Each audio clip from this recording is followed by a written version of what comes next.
Bonjour Sébastien, Bonjour. merci d'avoir accepté mon invitation. Sébastien, tu es député, tu es membre de Génération, tu es membre du groupe au Parlement, à l'Assemblée nationale, du groupe écologiste et social. Tu es aussi membre de la commission des affaires sociales. C'est à ce titre que tu as signé une tribune avec Hendrik Davy, un député collègue à toi dans le même groupe, dans Regard sur le budget de la santé, voilà, affirmant qu'un autre budget de la santé était possible que celui qui était proposé par le gouvernement. On va revenir sur ce projet de loi de finances de la sécurité sociale. Mais d'abord, un mot sur ce qui se passe aujourd'hui à l'Assemblée nationale. Il y a la niche du premier groupe, hélas, à l'Assemblée nationale, qui est le Rassemblement national.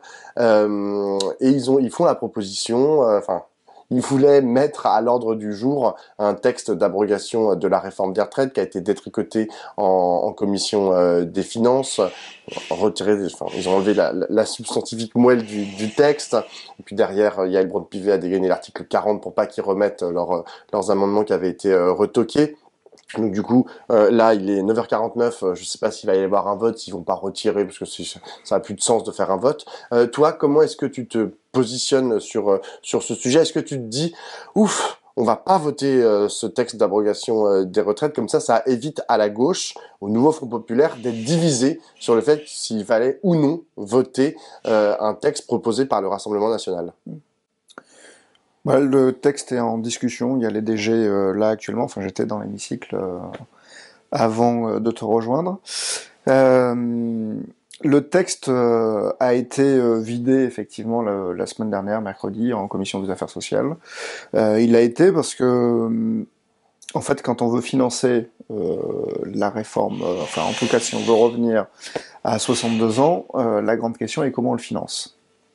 Nous avons eu, là en début de semaine, dans le cadre du PLFSS, la possibilité justement de trouver des moyens de financer cette possibilité. Le Rassemblement national a voté contre. Parce qu'ils ne voulaient pas notamment une taxe sur les revenus de plus de 8 000 euros par mois. Eux, ils veulent le faire à travers la natalité. Donc, admettons que l'on rentre dans cette question de la natalité, il faudrait, pour des bébés qui vont arriver là, 18 ans avant d'avoir des premières cotisations, alors que l'argent, il le faudrait 5 000 euros là cette année, il en faudrait autour de 12 000 d'ici 4 ou 5 ans. Donc on voit que leur projet n'est absolument pas sérieux. La manière dont on pourrait le financer, ils le refusent. Donc on voit bien que là-dedans, ils ont voulu faire un coup politique qui vient de se refermer sur eux, parce que le texte a été vidé, ils n'ont pas pu réintroduire leurs amendements, donc leur article, donc voilà, fin de la partie. Pour autant, certains députés du Nouveau Front Populaire avaient annoncé, avaient sous-entendu, mais parfois d'autres très clairement, qu'ils voteraient ce texte ou qu'ils pourraient le voter. Est-ce que toi, voter un texte du Rassemblement national, quand bien même il participerait de l'abrogation de la réforme des retraites, c'est quelque chose qui est de l'ordre de l'envisageable? Et sous question, comment est-ce que tu juges des collègues à toi du Nouveau Front Populaire qui envisageaient de voter un texte de l'extrême droite? En fait, c'est cette bataille, enfin la réforme des retraites a tellement mis de monde dans la rue, a tellement emmené un sentiment d'injustice et dans le texte qui était proposé et la manière dont ça s'est produit. Parce que quand on se remet quand même dans cette période, 49.3, la manière dont ils l'ont mis en débat sur une procédure raccourcie à l'Assemblée, tout a été fait pour qu'il n'y ait pas un débat et que l'on n'aille pas au vote. Quand Lyotte avait pu le mettre dans sa niche pour qu'on arrive enfin à un vote, il y a eu ce qui s'est passé là pour le texte du Rassemblement national. Le texte avait été vidé, on n'a pas pu le réintroduire, donc en fait il n'y a jamais eu de vote. Donc on a fait campagne fin juin et en juillet justement sur cette question qui a marqué beaucoup de monde et qui a généré beaucoup de colère. Donc à partir de là, il est tout à fait normal que l'on se pose la question devant cette attente de est-ce qu'on peut le voter ou pas. Après la grande question c'est comment on le finance. Et c'est ce que j'ai expliqué tout à l'heure.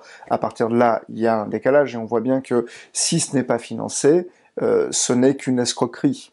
C'était une esbrouffe de la part du Rassemblement national pour venir diviser la gauche.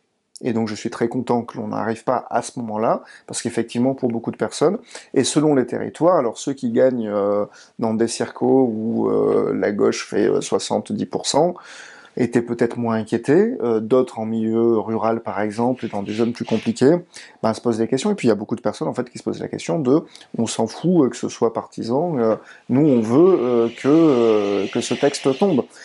Après, on est dans quelque chose de très complexe, et en fait la vie d'un texte est compliquée, parce que même si c'était voté là, personne n'aurait repris ce texte-là au Sénat, qui n'aurait pas pu faire la navette, donc en fait il n'y aurait pas le parcours législatif qui permettrait l'abrogation de la retraite.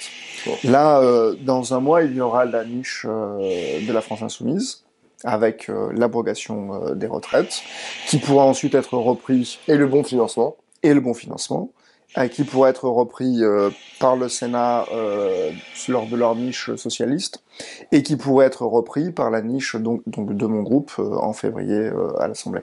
Donc on pourrait ainsi, en 4 mois, faire l'aller-retour et pouvoir le poser véritablement. Donc en fait, là c'est pas juste, il y en a qui parlaient d'un coup d'un soir législatif. Là c'est pas juste ça en fait. C'est-à-dire qu'il faut qu'il puisse y avoir tout le parcours, ce que eux ne proposaient pas. Et donc, j'allais pas m'embarquer, moi, à voter quelque chose qui n'aurait aucun avenir parlementaire, et après donner le point au Rassemblement national, qui n'attend que ça pour se donner toute la crédibilité d'être le premier et seul opposant. Donc c'est l'image qu'il voulait donner, mais effectivement, en fait, rien n'est sérieux dans ce qu'il propose. En parlant de stratégie, là est étudié le texte du projet de loi de finances de la sécurité sociale. C'est pour ça principalement que je t'ai invité en tant que membre de la commission des affaires sociales. Comment est-ce que tu juges l'état des débats? J'entendais Clémence Guettet, qui est une députée insoumise, dire pas plus tard qu'hier, franchement, si on continue sur cette lancée, à la fin, on pourrait voter le budget et aussi le budget, enfin le projet de loi de finances et le projet de loi de finances de la sécurité sociale, si on continue à faire voter des amendements et si vote il y a. Est-ce que tu partages ce point de vue de Clémence Guettet? Hier, nous sommes arrivés avec plusieurs victoires, notamment parce que là, on a voté sur le budget de la sécurité sociale les recettes. Donc le gouvernement nous avait proposé une copie qui emmenait quelques recettes, mais pas suffisantes, parce que quand on connaît l'état aujourd'hui de notre système de santé, quand on regarde juste au niveau de l'ONDAM, les fédérations hospitalières disent qu'il manque 3 milliards juste pour le fonctionnement, sans parler d'investissements nécessaires. Donc voilà, donc nous on est arrivé à récupérer quelques milliards, de montrer qu'il y avait la possibilité de le faire. Donc hier soir, nous avons commencé à retirer tous nos amendements qui emmenaient donc des cotisations ou des taxes supplémentaires. Parce qu'on veut arriver au vote de la première partie sur les recettes pour pouvoir commencer les dépenses. Parce qu'en fait, une fois que l'on a récupéré suffisamment d'argent, on va pouvoir voir comment on investit par la suite. Donc là, dans la mesure où nous avons récupéré de nombreux milliards, on est prêt à voter cette première partie. Mais on s'est retrouvé devant, on va dire, un alliage assez étonnant hier, notamment sur l'article 6. Parce que pour le coup, le gouvernement, sur l'article 6, proposait donc de baisser les exonérations donc de cotisations sociales. Il faut savoir que depuis le début de l'ère Macron, il y a en tout 80 milliards chaque année qui ne rentrent pas dans les caisses, et on vient nous dire derrière qu'il manque de l'argent, et donc il faut baisser le nombre d'actes remboursés par exemple, de médicaments, il faut en tout cas pas mieux payer les soignants, et donc on a un gros sujet là-dessus. Donc l'État proposait de récupérer 5 milliards, nous on a fait des projets pour arriver jusqu'à 12 milliards, donc en lissant justement au niveau du SMIC pour éviter et les trappes à SMIC, et donc voilà, et donc là-dessus le RN est venu soutenir les macronistes et les LR contre la proposition du gouvernement. Bon. On s'est retrouvé devant, enfin c'était complètement ubuesque, ça s'est joué à 8 voix. À 8 voix. Donc ils ont supprimé l'article 6, et donc se privant ainsi de 5 milliards. Bon. Donc là, et eux nous disent qu'ils ont d'autres solutions, parce que c'était déjà arrivé en commission. Ils nous avaient dit qu'ils feraient une autre proposition. Il n'y a eu aucune autre proposition, de fait, là, en une semaine. Le gouvernement n'a rien proposé. Et donc, en fait, leur seule solution, c'est de faire d'autres économies. Bon. D'autres économies. Dans le volet dépenses. Dans les dépenses, voilà. Bon. Avec, on était mardi, il y avait notamment les syndicats qui étaient à côté de l'Assemblée, là, invalides, et qui viennent nous faire part du délai de beaucoup de personnes dans les urgences avant d'être accueillies, du nombre de lits qui ont été supprimés, le nombre de soignants en burn-out, enfin voilà. Et donc on est devant une situation qui est très compliquée, et c'est pas entendable de se dire on va faire plus d'économies.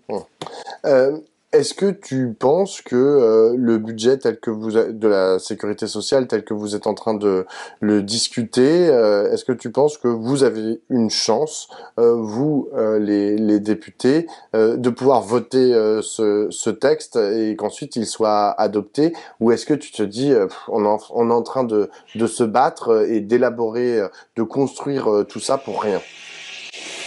Alors pour rien, on va voir si c'est pour rien. Tout dépendra de ce que le Rassemblement national va faire. Parce qu'on voit bien que là-dedans, leur vote fait basculer d'un côté ou de l'autre quand il y a suffisamment de monde présent dans l'hémicycle. Parce que bon, c'est quand même quelque chose de particulier, parce que le vote du budget et le vote du budget de la sécurité sociale est un moment clé dans l'activité parlementaire. Et il y a en même temps des commissions. La semaine dernière, il y avait le budget de l'État, et en même temps, il y avait la commission du budget de la sécurité sociale. Donc ça fait que moi, en tant que chef de file de mon groupe, je ne pouvais pas être dans l'hémicycle pour voter le budget de l'État. Donc on voit que là-dedans, on ne peut pas faire non plus à chaque fois le plein pour les votes, ce qui pose quand même problème. Parce que selon les groupes et la mobilisation des groupes, et on voit que pour le coup, la majorité actuelle, le socle commun, est très peu mobilisé. Oh.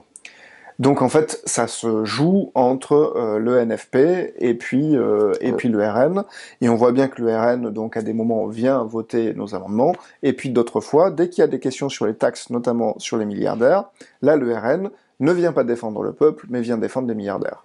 Et donc on voit qu'à chaque fois, il y a une coupure là-dedans. Donc nous, dans toutes les nouvelles recettes, il y en a beaucoup qui viennent justement chercher chez les plus riches, et les entreprises, et les milliardaires. Et là, le RN n'est pas content en fait de ça. Donc c'est pas dit que eux votent le budget, et si la partie recette n'est pas votée, donc si l'article, après l'article 14, sur donc la deuxième partie, elle n'est pas votée, on pourra pas passer aux dépenses. Donc voilà, donc ça va être une grande question. Mais si on arrive effectivement à le voter, nous, pour le NFP, on est prêt à le voter, puisqu'on a fait rentrer pas mal d'argent. Donc après, on va pouvoir s'attaquer aux dépenses, et là, ça va être intéressant. Est-ce que tu arrives à voir comment s'équilibrent les différentes logiques à l'œuvre finalement à l'Assemblée nationale? Tu m'as parlé du gouvernement et du socle commun. On voit bien, enfin, grosso merdo, ce qu'il propose, c'est de couper dans les recettes et puis de couper aussi dans les dépenses, quoi. Vous proposez une augmentation des recettes pour pouvoir permettre des investissements derrière, notamment sur les personnels soignants, etc. Mais aussi une réduction, et on y reviendra, de certaines dépenses. Hein. C'était dans votre tribune, c'est un des sous-titres, réduire certaines dépenses.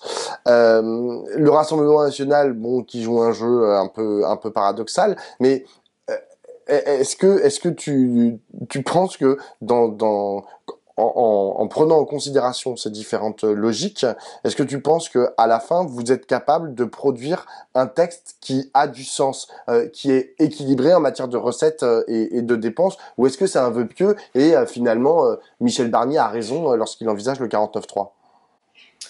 Après, je crois que c'est le problème de la manière dont on prépare ce budget.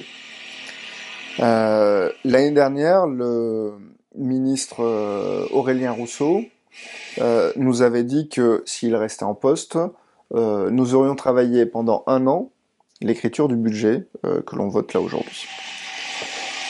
Bon, il a démissionné en décembre avec la loi immigration, asile-immigration, et on n'a eu aucune préparation sur le reste de l'année, dissolution, le temps que tout le monde se mette en place, donc en fait, ça n'a pas été préparé. Parce que si nous avions pu le préparer, s'il y avait eu vraiment ce débat, parce qu'on voit qu'aujourd'hui on a 3 blocs, personne n'a une majorité, personne ne peut avoir une majorité absolue, donc ça se prépare. Là, nous on a pu voir sur l'article 6 par exemple, sur les baisses des exonérations, l'IOT et le MODEM étaient d'accord avec nous. Alors, peut-être pas sur le montant, mais en fait, sur le mécanisme, on était d'accord. Et donc là, on aurait pu, et on pourrait trouver un accord là-dedans, avec les modems, je pense avec certains macronistes, parce qu'on voit comment Sacha Houlié, Stella Dupont par exemple, soutenaient tout à fait cette idée-là. Donc on pourrait arriver à trouver, à dégager une majorité de ce côté-là, et d'arriver à trouver quelque chose d'équilibré. Parce que nous, l'idée est d'arriver à trouver cet équilibre, parce que là, aujourd'hui, pour pas venir taxer les grands groupes et les plus riches, on va s'en prendre aux arrêts maladie, on va s'en prendre aux tickets modérateurs, et donc on voit bien là-dedans qui va être impacté. Donc pour nous, la question est de ne pas impacter les personnes aujourd'hui qui sont malades ou qui aujourd'hui souffrent au travail, mais de pouvoir équilibrer avec...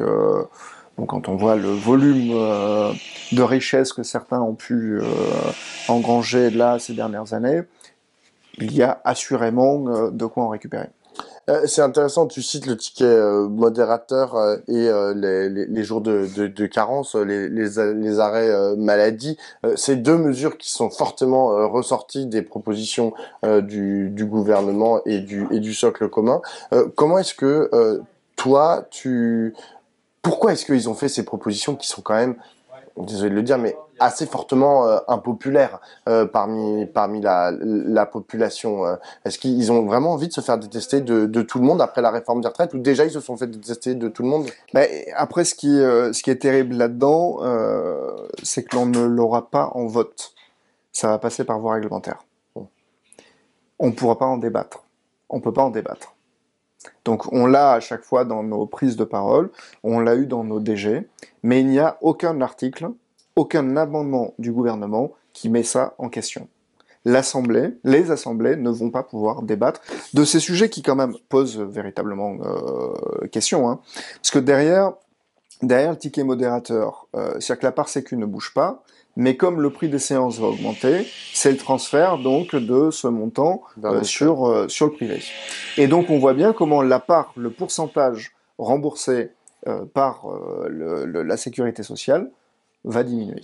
Donc eux viennent dire ah oui mais on touche pas à la part sécu, donc ce qui est factuellement vrai, mais dans le pourcentage on voit qu'il y a un décalage là-dedans. Et quand on sait, notamment pour les personnes âgées, retraitées, quel est le montant qu'ils payent chaque mois pour une mutuelle, ça vient entraîner assurément pour les plus petits revenus un décalage, et quand on connaît aujourd'hui le renoncement aux soins, il y a un souci.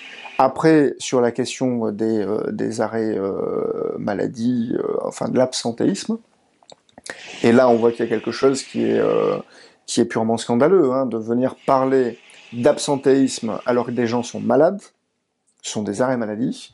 Donc il y a quand même quelque chose d'un glissement là-dedans, de cette idée que les fonctionnaires encore seraient des fainéants, ne veulent pas les travailler, profitent. Et quand on sait que bon, 2/3 dans le privé des jours de carence en fait sont pris dans les accords de branche et en fait ne sont pas à la charge justement des malades. Il y a quelque chose qui est vraiment malhonnête dans la proposition de Kasbarian.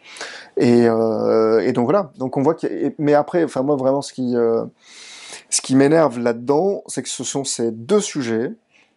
Il n'y a aucune ligne dans ce texte et on peut pas en débattre. J'ai une dernière question, Sébastien. Elle a trait en fait au projet et aux propositions de la gauche.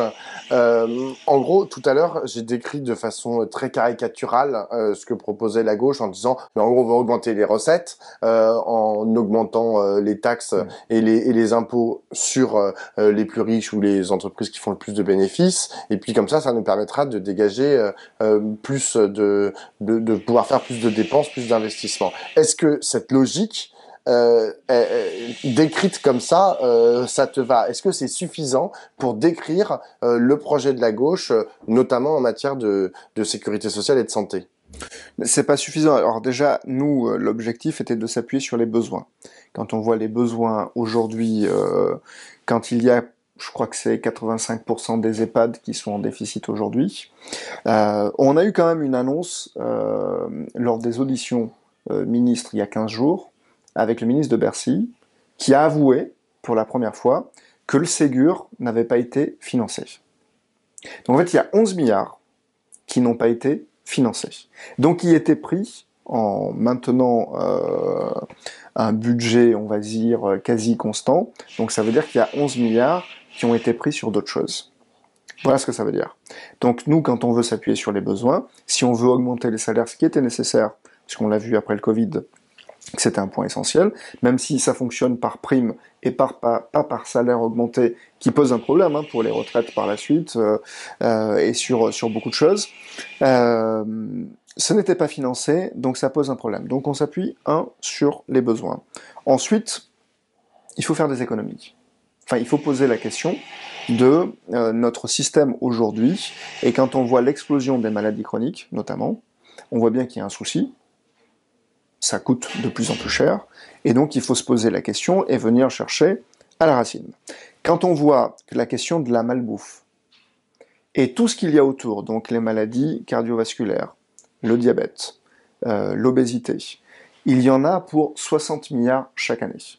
Donc là, clairement, si on avait des politiques de prévention ambitieuses, on pourrait baisser, alors pas là de suite pour cette année, mais sur du moyen, du long terme, on pourrait baisser ce coût, sans compter des bénéfices pour la vie des gens. Sur les maladies respiratoires à cause de la pollution, il y en a pour 80 milliards. Quand on voit 80 milliards plus 60 milliards, c'est une somme colossale, et là-dessus, en mettant une vraie prévention, on pourrait arriver à faire ça.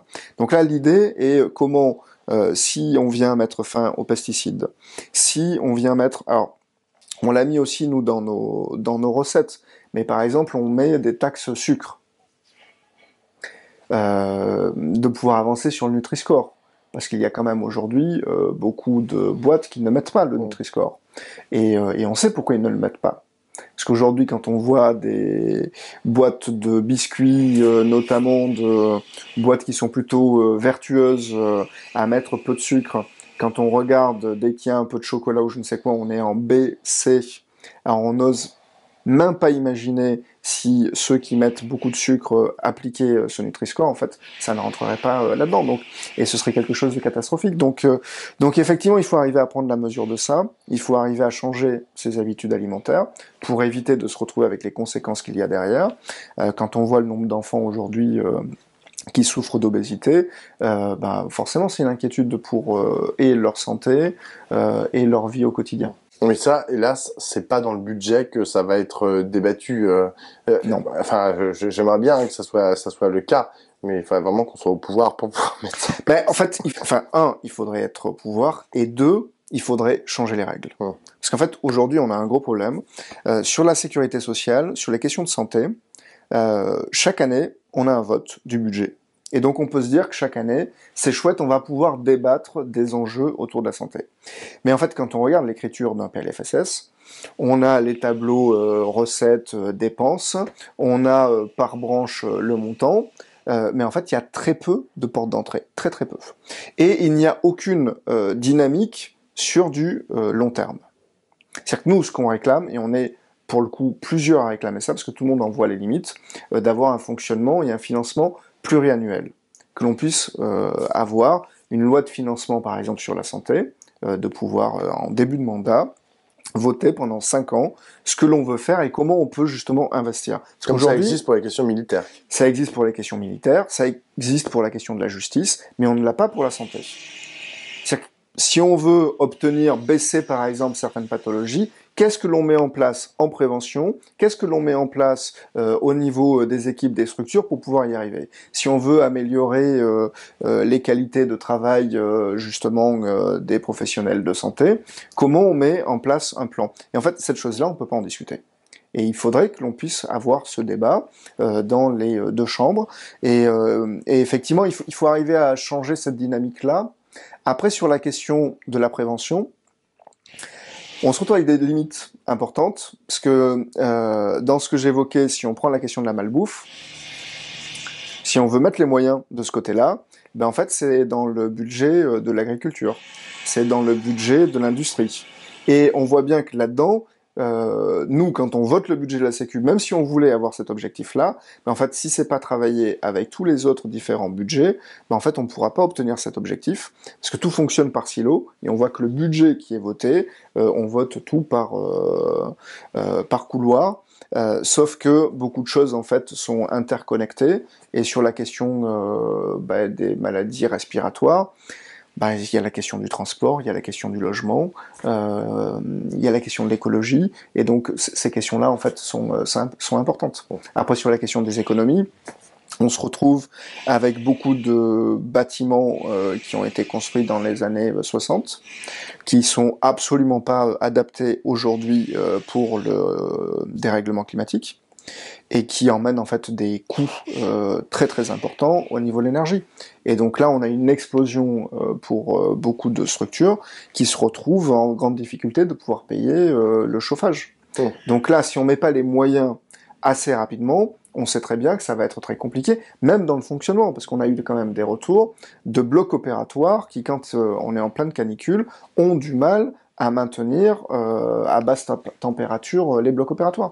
Donc en fait, on a un vrai sujet, et si on veut arriver à faire des économies, il va falloir investir, mais là, il faut effectivement trouver de l'argent. Donc je crois que l'équilibre de ce budget et comment on arrive à générer de nouvelles recettes, comment on peut arriver à viser des économies, mais pas des économies pour faire des économies, mais des économies qui viennent emmener aussi une société qui pourrait se baser par exemple sur l'espérance de vie en bonne santé. Pas juste augmenter en espérance de vie, mais que ce soit en bonne santé. Et si on veut bien vieillir, si on veut vieillir en bonne santé, quels sont les éléments à faire? Et là, on pourrait avoir des indicateurs. On voit que par exemple, parce qu'on peut mesurer l'espérance de vie en bonne santé. Alors aujourd'hui, on le fait par catégorie socio-professionnelle, mais on le fait pas par territoire. Ce serait intéressant de savoir autour d'un périphérique, est-ce que l'espérance de vie est plus impactée pour les personnes qu'à d'autres endroits? Est-ce que dans des endroits où il y a des vignes ou des champs avec beaucoup de pesticides par exemple, est-ce que la population est plus impactée? Quand on voit à La Rochelle avec le nombre de cancers pédiatriques par exemple, ce serait intéressant de savoir un petit peu d'où ça vient. Et pour pouvoir avoir des politiques derrière qui correspondent. Et je crois que là-dessus, on a des outils aujourd'hui pour le faire. Il faut y mettre les moyens, il faut avoir un cap. Et c'est vrai que d'avoir un fonctionnement pluriannuel et de se donner un cap pendant 5 ans nous permettrait ça. Merci beaucoup Sébastien. Mais merci.